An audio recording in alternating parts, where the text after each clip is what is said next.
نے جو دلیلیں پیش کی اس میں ایک دلیل تھی سنت پیغمبر، احادیث پیغمبر کی خود اللہ کے نبی نے کتابت حدیث سے منع کیا، اس کے سلسلے میں 4-5 حدیثیں ان لوگوں نے پیش کی تھی۔ اس کے بعد دوسری دلیل تھی اہل سنت کی کتابت حدیث میں سنت صحابہ، عمل صحابہ۔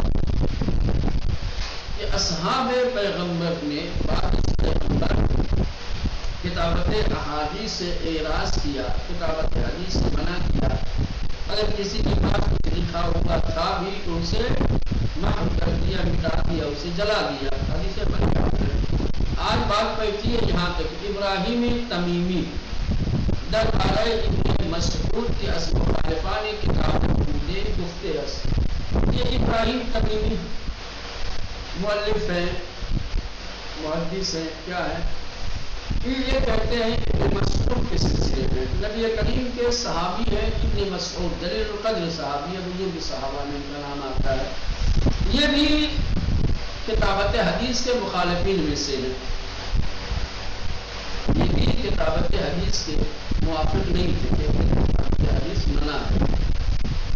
ان کے بارے میں یہ ابن تمیم ابراہیم تمیمی کہتے ہیں کہ بلغ ابن مسعود ان عند ناس کتابا يعجبون به، کسی نے خبر دی ابن مسعود کو کہ لوگوں کے پاس کچھ لکھی ہوئی تحریریں ہیں، کچھ کتابت ہے،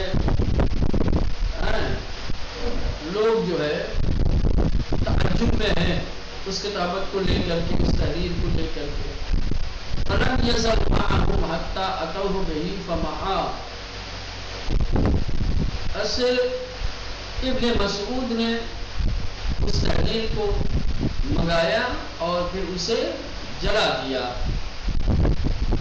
جلانے کے بعد ابن مسعود نے کہا کہ انما ہلک اہل کتاب قبلکم، تم سے پہلے بھی لوگ کتاب کے سلسلے میں ہلاک ہو گئے۔ دوسرے جو اہل کتاب ہے تم سے پہلے کی جو امتیں تھیں، کتابوں نے انہیں ہلاک کر دیا۔ کیوں؟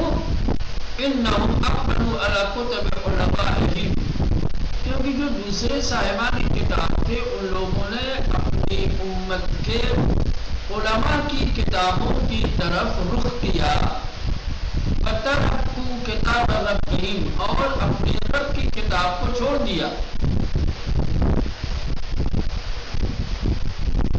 یہ ابن مسعود کا کہنا ہے، اور ابن مسعود نے یہ بات اس وقت کہی ہے جب لوگوں کے پاس احادیث کچھ روایتیں لکھی ہوئی تھی جس کی طرف لوگوں کا رجحان تھا۔ ان کو پتہ چلا کہ اس تحریر کو منگایا اور منگانے کے بعد جلایا اور کہا کہ اگر یہ تحریر رہے گی تم لوگ اس تحریر کی طرف توجہ دو گے، رخ کرو گے، اور نتیجے میں کتاب خدا جو دین کی اساس اور بنیاد ہے اس کو ڈاکٹر کر دو گے، چھوڑ دو گے۔ پہلے کی امتوں نے ایسا ہی کیا، دوسری جو اہل کتاب قومیں ہیں یہود و نصارہ، ان لوگوں نے ایسا ہی کیا کہ اپنے علماء کی کتابوں سے وابستہ ہو گئے، اپنے علماء کی کتابوں کی طرف راغب ہوئے، متوجہ ہوئے، اور اللہ کی کتاب بھی اس کو نظر انداز کر دیا، ترک کر دیا۔ یہ تحریر رہے گی تو تم لوگ بھی ایسا ہی کرو گے، نظر جلا دیا۔ اب یہ جو استدلال ہے منع کتابت حدیث پر، اس میں کیا اشکال، کیا اعتراض وارد ہوتا ہے، ہم یہاں سے یہ شروع ہوتا ہے۔ پر ان استدلال نیز چند اشکال وارد درس کریں کہ یہ جو دلیل پیش کی گئی ہے منع کتابت حدیث کی، اس کے اوپر بھی چند اشکال وارد ہوتے ہیں۔ نمبر 1، باتوجہ میں روایات منع کتابت کے اثر رسول خدا نقل شدی چه گونه این دست به کتابت زدند یا این که در اندیشه کتابت حدیث بودند، صحابه‌ای که به آشکار بین پیامبر نافرمانی کنند، قول و فعلشان قابل استناد و عمل نخواهد۔ پہلا اشکال یہ ہے کہ اگر اللہ کے نبی نے احادیث کو تحریر کرنے سے منع کیا تو یہ صحابہ کے پاس حدیثیں آئی کہاں سے؟ انہوں نے لکھا یا جیسا کہ ابو بکر و عمر نے پہلے قصد کیا تھا احادیث کو تحریر کرنے کے لیے، قصد کیوں کیا؟ جب اللہ کے نبی نے کتابت حدیث سے منع کر دیا تو پہلی بات یہ حدیثیں آئی کہاں سے، کیوں لکھی لوگوں نے، یا لکھنے کا ارادہ اور قصد کیوں کیا؟ دونوں دستور پیغمبر کے خلاف ہے۔ منع پیغمبر کے بعد کتابت حدیث یہ بھی مخالفت ہے، کتابت حدیث کا قصد و ارادہ بھی خلاف ہے۔ تو کہنے کا مطلب یہ ہے کہ جن کے عمل میں دستور پیغمبر کی مخالفت ہے اس کی بات پر اعتبار کیوں کریں گے؟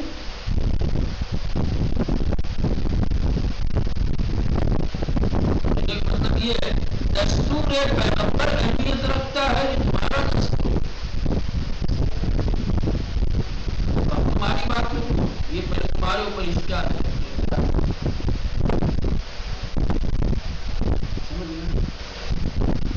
کہنے کہ جب ہم منع کتابت والی روایات کی طرف توجہ دیتے ہیں کہ جو رسول اللہ سے نقل ہوئی ہے تو جب انہیں انہا دست بے کتابت زدن، سوال یہ پیدا ہوتا ہے کہ پھر اصحاب نے کتابت کے لیے قدم کیوں اٹھایا؟ کیوں اصحاب نے احادیث کو لکھا؟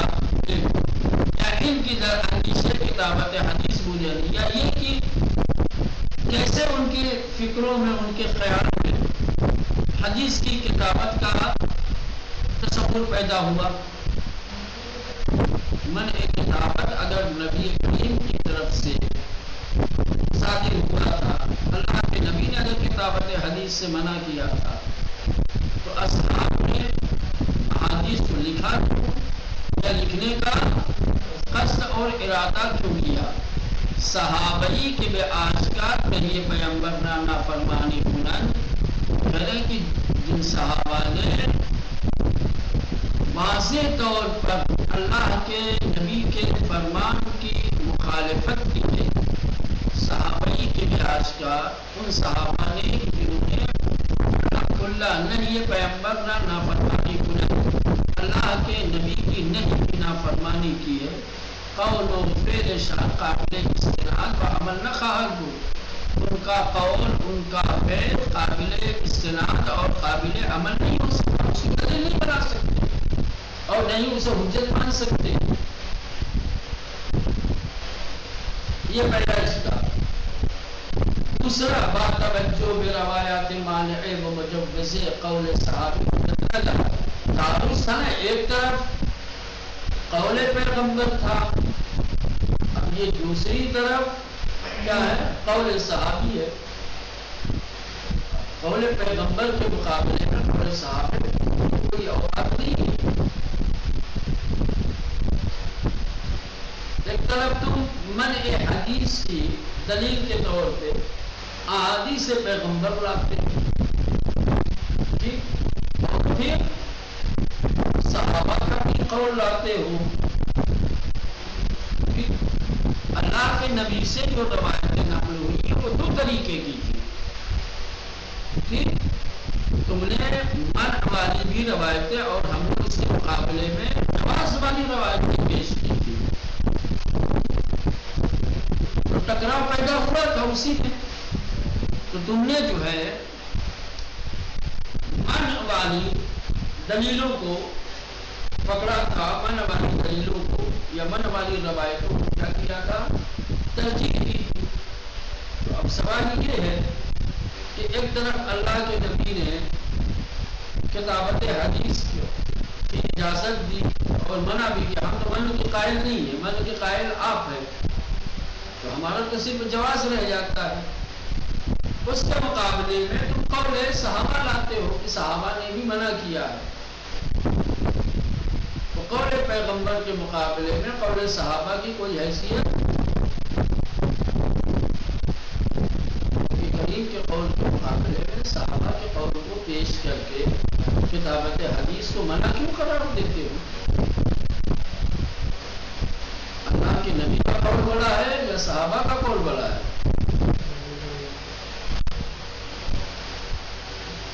اگر بات توجہ کی روایات مانعہ و مجوزہ، یعنی کہ وہ روایتیں کہ جو کتابت حدیث سے منع کرتی ہیں اور وہ احادیث کی جو کتابت حدیث کو جائز قرار دیتی ہے ان کی طرف ہم توجہ دیتے ہیں۔ قول صحابی حجیت نہ دارد، اس کے مقابلے میں آپ قول صحابہ لے کر کے آئے، اس کی کوئی حجیت نہیں ہے۔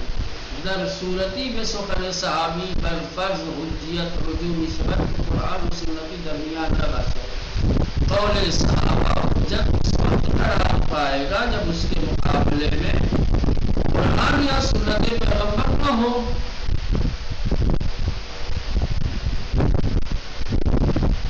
حکم خدا یعنی حکم قرآن اور حکم پیغمبر کے مقابلے میں حکم صحابہ کی کوئی اوقات نہیں، کوئی حجیت نہیں رکھتی۔ بالفرض اگر مانا جائے تو قول صحابی حجت ہے۔ پہلی بات تو یہی ہے کہ قول صحابی حجت ہے یا نہیں ہے، یہ غلط ہے۔ اگر فرض بھی کر لیا جائے کہ چلو حجت ہے تو حجت کہاں ہوگی؟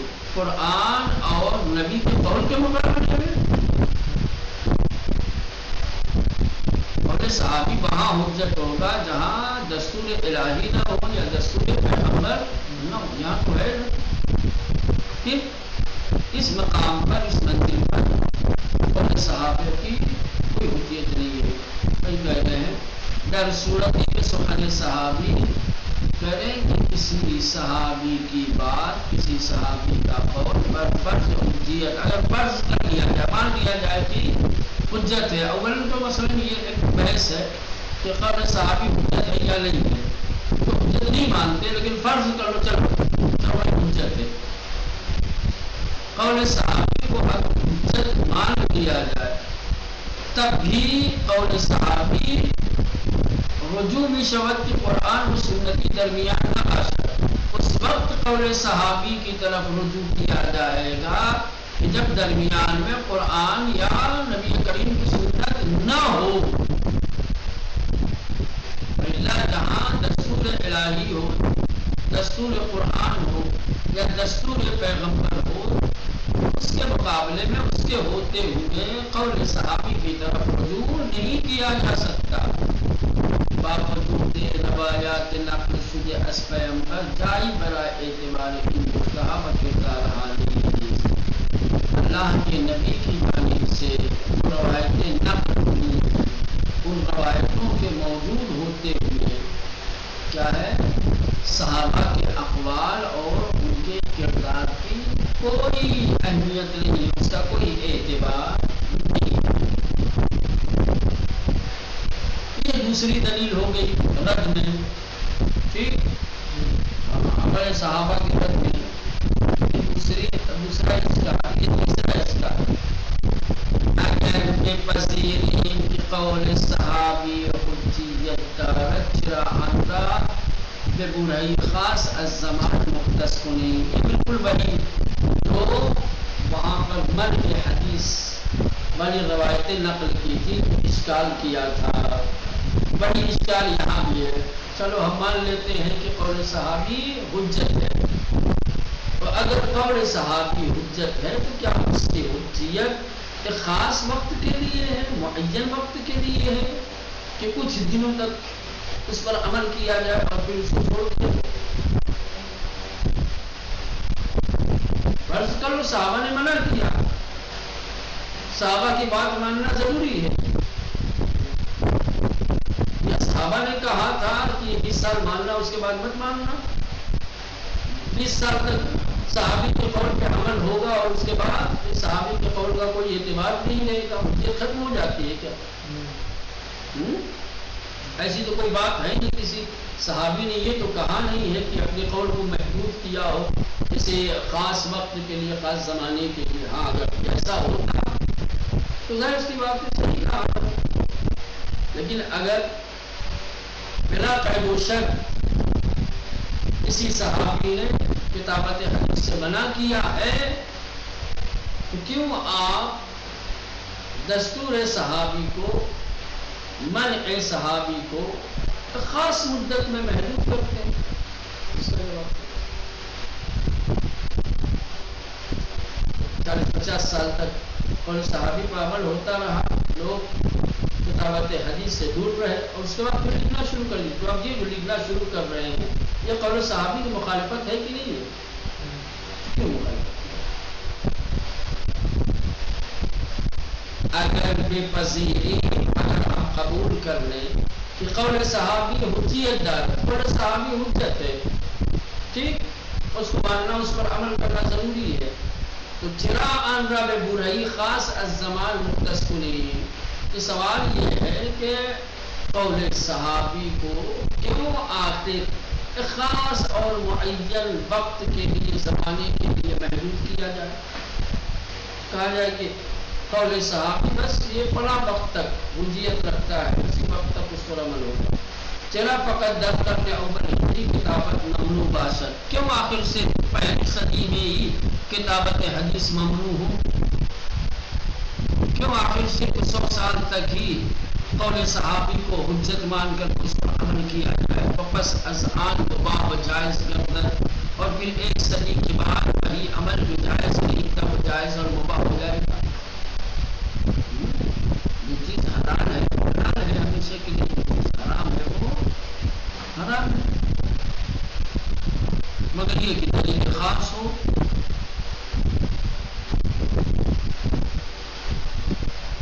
توجہ بِإِنْ إِشْكَالَهَا وَإِشْكَالَهَا عَدِيدَ دیگر جائی برائے اثبات منع کتابت باقی نہیں مانا جائے. یعنی کہ یہ جو اشکالات ہم نے کیے ہیں اور ان کے علاوہ دوسرے اور بھی بہت سارے اشکالات ہیں، جب ہم ان اشکالات کو دیکھتے ہیں تو منع کتابت کا ثبوت باقی نہیں رہ جاتا. منع کتابت حدیث والے قول کو کسی بھی طریقے سے قبول اور تسلیم نہیں کیا جا سکتا، اس کا کوئی مقام نہیں ہے. منع کتابت کو ہم قبول کریں با توجہ بے ان اشکالہ، ان اشکالوں کی طرف توجہ دیتے ہوئے، اشکالہ عدید دیگر اور دوسرے بہت سارے اشکالات. تو جب ہم دیکھتے ہیں تو جائی برائے اثبات منع کتابت، تو منع کتابت کے ثبوت کے لیے کوئی جگہ باقی نہیں مانی، باقی نہیں رہ جاتی ہے. منع کتابت حدیث کا کوئی مقام نہیں رہ جاتا، اس کی کوئی حیثیت نہیں رہ جاتی. تو یہ ہو گئی آپ کے جواز کتابت حدیث اور منع کتابت احادیث کی مفصل بحث. ٹھیک، دونوں سلسلے میں روایات نقل کی گئی اور پھر اہل سنت کی طرف سے خاص طور سے اس بات کی تاکید کی گئی کہ کتابت حدیث ممنوع، جائز نہیں ہے. اور پھر اس دعوے کے اوپر 2 طریقے کی دلیلیں پیش کی. احادیث پیغمبر پیش کیا کہ جن احادیث میں اللہ کے نبی نے کتابت حدیث سے منع کیا ہے. اس کے بعد عمل صحابہ کو دوسری دلیل کی بنیاد پر پیش کیا. ٹھیک، اور ہم نے اہل سنت کی طرف سے منع کتابت حدیث کے سلسلے میں پیش ہونے والی دونوں دلیلوں کو مختلف اعتراضات اور اشکالات کے ذریعے سے رد کیا. اور آخر میں نتیجہ یہی نکلتا ہے کہ اہل سنت جو منع کتابت حدیث کے قائل ہیں، ٹھیک، اور اسے ثابت کرنے اور مسترد کرنے کی کوشش کرتے ہیں، اس کی کوئی حیثیت نہیں ہے، اس کی کوئی اوقات نہیں ہے. لہذا منع کتابت کی حدیث پیغمبر کی طرف سے قول صحابہ کو قبول کیا جا سکتا ہے اس سلسلے میں. ٹھیک، اب جو ہے تحلیلہ از توقیف کتابت، توقیف کتابت کی تحلیل. کیوں آخر اس طریقے کا قدم اٹھایا گیا؟ کیوں کتابت حدیث سے منع کیا گیا؟ اس کا فلسفہ کیا تھا؟ پردہ کیا رات چھپا ہوا ہے؟ وجہ کیا تھی لوگوں کو کتابت حدیث سے منع منع کرتی تھی، اس کا نقصان کیا ہوا، تو یہ تمام باتیں ہیں. تحلیلها از توقیف کتابت، توقیف کتابت حدیث کی تحلیل، اس کی بررسی، اس کو اور تفصیل کے ساتھ حقیقت تک پہنچنے کی کوشش کی جائے کہ آخر یہ کتابت حدیث سے منع کیوں کیا گیا.